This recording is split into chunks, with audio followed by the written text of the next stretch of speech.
दोस्तों, अगर आप अपना आईटीआर खुद से फाइल कर रहे हैं या फिर यूट्यूब पे वीडियो देख करके अगर कोई भी आईटीआर अपना फाइल कर रहे हैं तो इस वीडियो को भी आपको देखना है, क्योंकि इस वीडियो में मैं ये बताऊंगा कि आपको ऐसी कौन सी गलतियां और ऐसी कौन सी मिस्टेक्स है जो कि अपना आईटीआर फाइल करते टाइम पे बिल्कुल भी नहीं करनी है। और अगर आपने वो गलती करी तो आपको इनकम टैक्स डिपार्टमेंट से नोटिस आना तय है, क्योंकि बहुत सारी गलतियां हैं जो कि लोग करते हैं। उन्हें ऐसा लगता है कि हम जो ये आईटीआर फाइल कर रहे हैं उसमें अगर ये माइनर मिस्टेक्स जो हैं अगर ये करेंगे तो इससे कोई फर्क नहीं पड़ेगा, बट ऐसा नहीं है। इन रियलिटी उसके नोटिसेस आते हैं, क्योंकि हम एज एन जो हमारी प्रैक्टिस है उसमें वो सब नोटिसेस हम फेस करते हैं क्लाइंट्स के। तो इसमें मैं कुछ मिस्टेक्स की बात करूंगा जो कि आपको ध्यान रखना है, तो ये वीडियो बिल्कुल आपके लिए, तो वीडियो को एंड तक देखना। तो दोस्तों, सबसे पहली है मिस्टेक नंबर 1, ये है हमारे सैलरीड एम्प्लॉयज के लिए। अब आपको जो भी सैलरी आपकी मिलती है तो आप उसको फॉर्म 16 से वेरीफाई करते हो, बहुत अच्छी बात है, पर आपकी जो भी सैलरी है उसको आपको एक बार वेरीफाई करना है। जो ये हमारा एआईएस होता है ना, इसको ओपन करना है, तो जिसमें टीआईएस इन्फॉर्मेशन, इसमें सैलरी की इन्फॉर्मेशन दे करके रखी है कि जो भी आपकी फॉर्म 16 में सैलरी आ रही है और जो यहाँ पे सैलरी आ रही है वो मैच होनी चाहिए। और जो भी आप सैलरी रिपोर्ट कर रहे हो वो इतनी होनी चाहिए, इससे ज्यादा हो सकती है पर इससे 1 रुपया भी कम नहीं होनी चाहिए। ध्यान रखना, 1 रुपया भी कम नहीं होनी चाहिए। अगर 1 रुपया भी कम हुआ तो आपको वहां से इंटीमेशन आ जाएगी डिपार्टमेंट से। तो आपको उस सैलरी को यहाँ पे भी वेरीफाई करना है। और दूसरा, एनुअल इन्फॉर्मेशन सिस्टम में अदर इन्फॉर्मेशन में जब हम जाते हैं यहाँ पे, तो यहाँ से भी आपको सैलरी को वेरीफाई करना है। और तीसरी बात, एक क्लाइंट का एक क्वेश्चन था, उसमें उन्होंने ये बोला था कि जैसे कि उनकी क्या है कि इनकम 13 लाख रुपए कुछ हो रही थी, क्योंकि 12 लाख तक तो टैक्स लगता नहीं है, पर अगर 12 लाख से ऊपर इनकम होती है तो जैसे कि 13 लाख की इनकम हो रही थी आफ्टर स्टैंडर्ड डिडक्शन, तो उस पर करीब 78,000 रुपीज का टैक्स लग रहा था। तो उनका ये बोलना था कि बोले सर, इसमें मैं क्या थोड़ी सी सैलरी को अपना कम कर दूं, अगर कम कर देता हूं तो मेरा काफी सारा टैक्स बच जाएगा। तो ये गलतियां आपको बिल्कुल भी भूल से भी नहीं करनी है। अगर आपने ऐसा कुछ भी गलती करी तो नोटिस आना तय है। अब हम आते हैं दूसरी मिस्टेक पे। दूसरी मिस्टेक क्या है कि अगर आप अपना जो आईटीआर है वो न्यू टैक्स रिजिम में फाइल कर रहे हैं, ठीक है, आपकी मतलब 12 लाख से ऊपर इनकम है, आपका कुछ टैक्स बन रहा है और आप अपना आईटीआर न्यू टैक्स रिजिम में फाइल कर रहे हैं और आप अपना दिमाग लगा रहे हो कि मैं इस टैक्स को किसी भी तरीके से कम कर दूं, तो वो कम करने में लोग क्या गणित लगाते हैं कि यहाँ पे जो टोटल डिडक्शंस है, अब देखो जो न्यू टैक्स रिजिम है उसमें एक 80 CCD2 का डिडक्शन मिलता है, पर ये किसको मिलता है? जो सेंट्रल गवर्नमेंट एम्प्लॉयर के थ्रू जो पेंशन स्कीम में कंट्रीब्यूशन है उसको मिलता है। दूसरा है अग्निपथ स्कीम का जो कंट्रीब्यूशन है उसको मिलता है। अब ये तीसरा डिडक्शन आता है एनी अदर डिडक्शन। तो देखो, न्यू टैक्स रिजिम में कोई भी बेफालतू के डिडक्शन मिलते नहीं, जो यहाँ पे दिए हुए हैं सिर्फ उतने डिडक्शन मिलते हैं। तो अगर आपने यहाँ पे कोई भी अमाउंट पुट इन करने के कोशिश करी, मतलब कोई भी अमाउंट यहाँ पे डिटेल्स फीड करी है कि अपने मन से कोई भी डिडक्शन आपने यहाँ पे क्लेम कर लिया, क्योंकि आपको ना तो यहाँ पे 80C 80D 80 कोई भी डिडक्शन नहीं मिलता है, और अगर आपने यहाँ पे कोई भी डिडक्शन लेने की कोशिश करी है तो आपको नोटिस ट्रिगर हो जाएगा। तो यहाँ पर आपको बेफालतू का कोई भी डिडक्शन क्लेम नहीं करना है, ताकि आप अपनी टैक्स लायबिलिटी को किसी भी तरीके से रिड्यूस कर सको। तो यहाँ पे ये ब्लॉक्ड है एकदम। न्यू टैक्स रिजिम के अंदर जो डिडक्शन है वो यही डिडक्शन है, अगर इनमें कुछ आ रहा है तो आप ले लो, बाकी बेफालतू में कोई भी डिडक्शन मत लेना। अब हम आते हैं हमारी तीसरी मिस्टेक के ऊपर।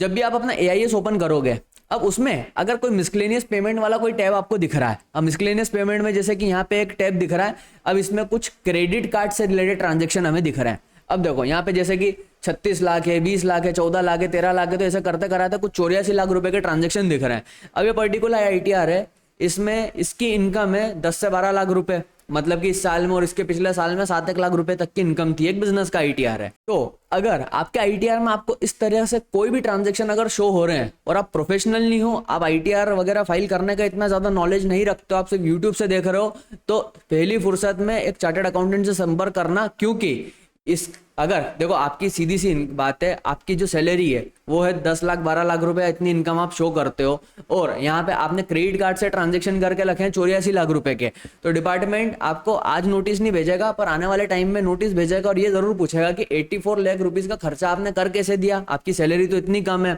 तो आप जिस भी प्रोफेशनल के पास में जाओगे ना, तो वो यहाँ पे आपका आईटीआर भी उस तरीके से फाइल करेंगे। और बेसिकली क्या होता है कि इसमें नोटिस आते हैं, तो आपकी ये जैसे कि इन्होंने क्या करा होगा कि जो इनके क्रेडिट कार्ड है वो अपने दोस्त यारों को दिए होंगे और जो भी कमीशन वगैरह बुक किया होगा तो उस तरीके से उसकी कमीशन की इनकम को बुक करेंगे और सारे ट्रांजैक्शंस को आज ही के दिन पे वो पूरा का पूरा वेरीफाई करेंगे कि क्या मतलब कितने आपकी इनकमिंग थी, कितनी आउटगोइंग थी, जो भी ट्रांजेक्शन हुआ है, और उस तरीके से उसका आईटीआर फाइल करेंगे। और अगर इन फ्यूचर नोटिस आता भी है तो वहां पे इनको जवाब देना बहुत ही इजी हो जाएगा। तो इस बात का ध्यान रखना। तो अब हम बात करेंगे जो शेयर मार्केट की आपकी इनकम होती है। अब आपका जो एआईएस है उसमें सेल्स की वैल्यूज जो होती है वो यहाँ पे दिख रही होगी। जैसे एक पर्टिकुलर केस देखते हैं एआईएस में, यहाँ पे आपकी sale of securities and mutual fund दिख रहा होगा, और आप अगर यहाँ पे भी देखेंगे तो यहाँ भी दिख जाएगा। तो ये रहा sales of securities and units of mutual fund. अब आपने क्या करना है कि जो भी आपका जहाँ पे डीमैट अकाउंट है वहां से आपको डेटा जो है एक्सेल फाइल उसको डाउनलोड करना है, और उसमें जो भी आपका सेल का फिगर आ रहा है और जो ये वाला फिगर है ये मैच होना चाहिए।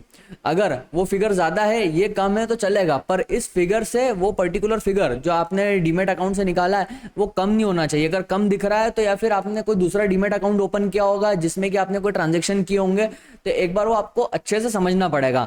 और यही जो फिगर रहेगा, जो सेल्स है वो प्रॉपरली रिपोर्ट करनी है, परचेस प्रॉपर रिपोर्ट करनी है, शॉर्ट टर्म का कितना है, लॉन्ग टर्म का कितना है, वो आपको प्रॉपरली आपके जो इनकम टैक्स रिटर्न है उसमें रिपोर्ट करना है। इसके अलावा एक बात और ध्यान रखना है कि एआईएस के ऊपर आप अगर कोई इंट्राडे का ट्रांजेक्शन करते हो या अगर आप कोई फ्यूचर्स एंड ऑप्शन का ट्रांजेक्शन करते हो तो वो एआईएस पे रिपोर्टेबल नहीं होते हैं, मतलब रिपोर्ट नहीं होते हैं। तो वो ट्रांजेक्शन आपको कैसे रिपोर्ट करने हैं कि जो भी आप डीमैट अकाउंट से जो एक्सेल शीट जो टैक्स P&L डाउनलोड करोगे ना, तो वहां से इंट्राडे का ट्रांजेक्शन आपके स्पेक्युलेटिव जो इनकम होगी उस हेड में चले जाएगा, और फ्यूचर्स एंड ऑप्शन का जो बिजनेस एंड प्रोफेशन वाला जो हेड होता है उनके अंदर उस तरीके से रिपोर्ट हो जाएगा। अब इसमें एक डाउट और आता है कि जैसे एआईएस के ऊपर अगर जैसे इंट्राडे का ट्रांजेक्शन नहीं दिखता है, उसके अलावा फ्यूचर्स एंड ऑप्शन का भी ट्रांजेक्शन नहीं दिखता है, तो इन फ्यूचर क्या ये ट्रांजेक्शन हमें रिपोर्ट करने पड़ेंगे? मतलब हमने वो ट्रांजेक्शन किए तो हैं, हमारे टैक्स P&L में दिख रहे हैं, पर यहाँ पर एआईएस पे शो नहीं हो रहे हैं, तो क्या ये अगर हमने इन ट्रांजेक्शन को रिपोर्ट नहीं किया, फॉर एग्जांपल अगर इनको रिपोर्ट करने से आपका टैक्स बन रहा है तो हम क्या करते हैं कि इसको रिपोर्ट नहीं करते हैं, तो ऐसा करना सही है? तो ये बिल्कुल गलत है। ऐसा कुछ भी करने की सोचना भी मत, क्योंकि जो ट्रांजेक्शन आपके शेयर मार्केट के वो आपको प्रॉपर्ली रिपोर्ट करने ही पड़ेंगे। इसके अलावा एक और ट्रांजेक्शन होता है जैसे कि परचेज ऑफ टाइम डिपॉजिट। अब जैसे ये पर्टिकुलर केस में 56 लाख रुपीज का हमें टाइम डिपॉजिट दिख रहा है। अब इसे हमें आईटीआर में किस तरीके से बताना है, तो जो इस पे नोटिस होता है ना डिपार्टमेंट का, वो नोटिस इस तरीके से आता है कि अगर आपने 56 लाख रुपए का टाइम डिपॉजिट किया है और आपकी जो इनकम है, आप 7 लाख रुपए इनकम बताते थे, पहले 5 लाख रुपए बताते थे, अब 12 लाख रुपए बता रहे हो, तो आपने इतना पैसा कैसे जमा करा है जिसकी वजह से आपने इतनी बड़ी एफडी करवा दी है? तो ये पर्टिकुलर जो टाइम डिपॉजिट है, मतलब एफडी है, इसके पीछे का उनको सोर्स ऑफ इनकम देखना है कि आपने ऐसा कहां से पैसा कमाया है जिसकी वजह से 56 लाख रुपए की आपने एफडी करवाई है। तो इसका सोर्स ऑफ इनकम आपको पता होना चाहिए कि ये एफडी कहां से आई है, और इसके ऊपर इन फ्यूचर नोटिस आते हैं और वो नोटिस में पूछते हैं कि एफडी का पैसा कहां से आया, तो वहां पे आपको फिर रिप्लाई देने पड़ते हैं। अब इसके अलावा कुछ ट्रांजेक्शन ऐसे होता है जैसे कि यहाँ पे दिख रहा है कैश डिपॉजिट का। अब यहाँ पे 1,25,00,000 का कोई कैश डिपॉजिट दिख रहा है। अगर एआईएस पे इस तरीके का आपके ट्रांजेक्शन दिख रहे हैं, जैसे कि कुछ भी अमाउंट हो सकता है, 20 लाख, 25 लाख, 40 लाख, 50 लाख रुपए, तो वो पर्टिकुलर कैश आपने जो डिपॉजिट किया है तो वो कैश आपको कहाँ से आया, तो इससे नोटिस इनकम टैक्स डिपार्टमेंट आपसे मतलब आ सकते हैं आपको इन फ्यूचर। तो इनका आपको प्रॉपर रीजन पता होना चाहिए कि अगर ये कैश आया है तो कहाँ से आया है। जैसे अगर मान लो पर्टिकुलर केस देखे तो इनका बिजनेस है, वो बिजनेस में कैश आता है इनको, जिसका कि इन्होंने जीएसटी रिटर्न्स वगैरह सब फाइल किए हुए हैं। इनके इनकम टैक्स के जो टैक्स ऑडिट होगा उसमें वो बताएंगे भी सही कि हमारा इतना टर्नओवर है और इतना पैसा हमको कैश में मिलता है और इतना हमने डिपॉजिट करवाया है, तो ये क्या एक सेटिस्फैक्ट्री सोर्स है।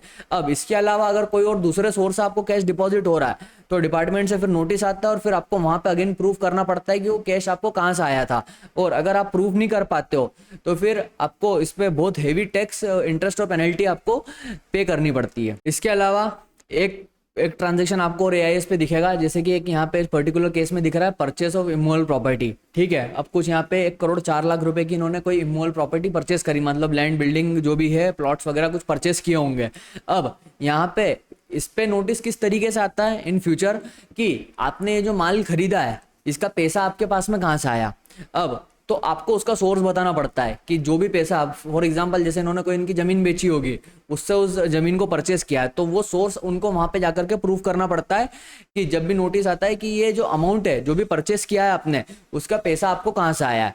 ठीक है, इसके अलावा अगर सेल ऑफ इमूवेबल प्रॉपर्टी होता है, जैसे कि यहाँ पे तो परचेस दिख रहा है, अगर मान लो सेल का अगर कोई डेटा है कि आपने कोई भी इमूवेबल प्रॉपर्टी सेल करी हुई है तो उसकी रिपोर्टिंग आपको आईटीआर फॉर्म्स में करनी पड़ेगी कि आपने कितनी सेल करी है, मतलब कितने अमाउंट की सेल करी है प्रॉपर्टी की, कब आपने उसको खरीदा था, और उस पर जो भी लॉन्ग टर्म है शॉर्ट टर्म है उस तरीके से टैक्स आपको पे करना पड़ेगा। और अगर कोई एग्जाम्पशन आपको सेक्शन 54 से रिलेटेड क्लेम करनी है तो वहां पे अपने को करनी पड़ती है। तो सेल एंड परचेस के हिसाब से जो परचेस की रिपोर्टिंग है, परचेस की अलग से सच कोई रिपोर्टिंग नहीं होती है, बट इसमें सोर्स पता करना पड़ता है कि जो अमाउंट है, इतना अमाउंट आपके पास में कहां से आया था, तो इसके ऊपर इन फ्यूचर अपने को नोटिस आ सकता है। तो दोस्तों अगर एआईएस में जो मैंने ट्रांजेक्शन यहाँ पे डिस्कस किए हैं, अगर वो ट्रांजेक्शन आपके एआईएस में शो हो रहे हैं तो ये एक आपके लिए अलर्ट कॉल है, और उसके लिए आपको चार्टर्ड अकाउंटेंट को संपर्क करना ही है, जिससे कि आपको एक सही कंसल्टेंसी मिले। और अगर लीगल कंसल्टेंसी आपको मेरी चाहिए तो नीचे मेरा व्हाट्सएप नंबर दिख रहा होगा, आप इसके थ्रू मेरे पास में रीच कर सकते हो। बाकी आपको अगर कोई भी डाउट हो तो आप नीचे कमेंट सेक्शन में लिख दीजिए। बाकी मेरी वीडियो को लाइक करो, आप मेरे चैनल को सब्सक्राइब करो। आपका बहुत बहुत धन्यवाद।